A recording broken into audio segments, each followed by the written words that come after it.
Hi! இன்னைக்கு நம்ம பன்னீர் வச்சு ஒரு ரெசிபி செய்ய போறோம். வழக்கமா பன்னீர்ன உடனே நம்மளுக்கு பன்னீர் பட்டர் மசாலா தான் வந்து ஞாபகம் வரும். ஸோ இது வந்து பன்னீர் தோ பியாசா. நம்மளுக்கு வந்து தாபால, ரெஸ்டாரண்ட்ல இந்த ரெசிபி வந்து கிடைக்கும். நம்ம வீட்லயே இன்னைக்கு செஞ்சு காட்டுறேன். ஃபர்ஸ்ட் ஒரு கப்ல வந்து தயிர்ல மஞ்சத்தூள், மிளகாத்தூள் போட்டு கலந்து தனியா எடுத்து வச்சிடலாம்.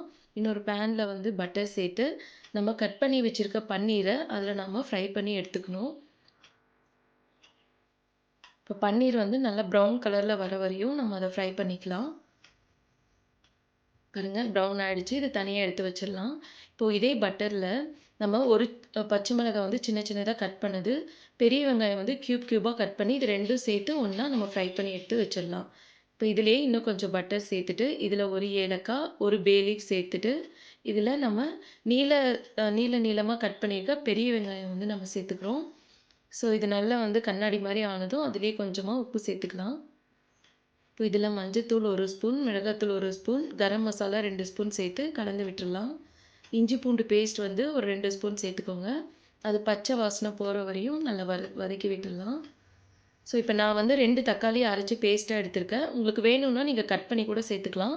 ஸோ அரைச்ச பேஸ்ட்டு இதில நல்லா கலந்து விட்டுறலாம். அது நல்லா கொதிச்சு வரட்டும். வேணும்னா தண்ணி கூட கொஞ்சம் ஆட் பண்ணி இத க்ளோஸ் பண்ணி விட்டுருங்க. இந்த கிரேவிக்கு தேவையான ஃப்ரெஷ் க்ரீம் வந்து நானே இப்போ ரெடி பண்ண போறேன். கொஞ்சமா பன்னீர் இந்த மாரி வந்து துருவி விட்டுட்டு, அதிலேயே கொஞ்சம் பால் சேர்த்து இந்த மாரி அரைச்சிட்டோம்னா, நம்மளுக்கு வீட்லயே ஃப்ரெஷ் க்ரீம் ரெடி ஆயிடும். ஸோ உங்களுக்கு வீட்ல ஃப்ரெஷ் க்ரீம் இல்லாத டைம்ல நீங்க இத யூஸ் பண்ணிக்கலாம். ஸோ இப்போ நல்லா குழம்பு கொதிக்கும்போது, நம்ம கர்ட் மிக்ஸ் பண்ணி வச்சிருக்கோம் இல்லையா? அந்த மிக்ஸ வந்து இதில நம்ம சேர்த்துக்கலாம். சேர்த்து நல்லா கலந்து விட்டுறலாம். ஸோ இது ஒரு திக்கான கன்சிஸ்டன்சில இருக்கும். உங்களுக்கு வேணும் அப்டின்னா, இன்னும் கொஞ்சம் தண்ணி கூட ஆட் பண்ணிக்கோங்க.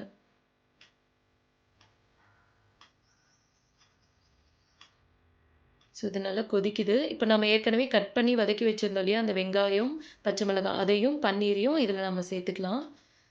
ஆல்ரெடி நம்ம ஃப்ரை பண்ணி வச்சது தான் அது. அத சேர்த்துக்கிறோம். இப்போ ஃப்ரெஷ் க்ரீம் நாமளே ரெடி பண்ணது. அதையும் வந்து குழம்பு கொதிக்கும்போது இத நம்ம ஆட் பண்ணிக்கலாம்.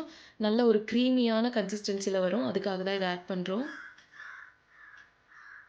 ஸோ இத ஆட் பண்ணிட்டு ஃபைனலா நம்ம கசூரி மேத்தி வந்து ஆட் பண்ணணும். ஸோ இத நல்லா கலந்து விட்டுட்டு ஃபைனலா கசூரி மேத்தி ஆட் பண்ணிடலாம். அப்பதான் நம்மளுக்கு ரெஸ்டாரண்ட் ஸ்டைல்ல கிடைக்கிற மாரி நல்ல ஒரு ஃப்ளேவரோட கிடைக்கும். ஸோ இத செஞ்சு வீட்ல இருக்க எல்லாருக்கும் குடுங்க. கண்டிப்பா அவ்ளோ டேஸ்ட்டா இருக்கும்.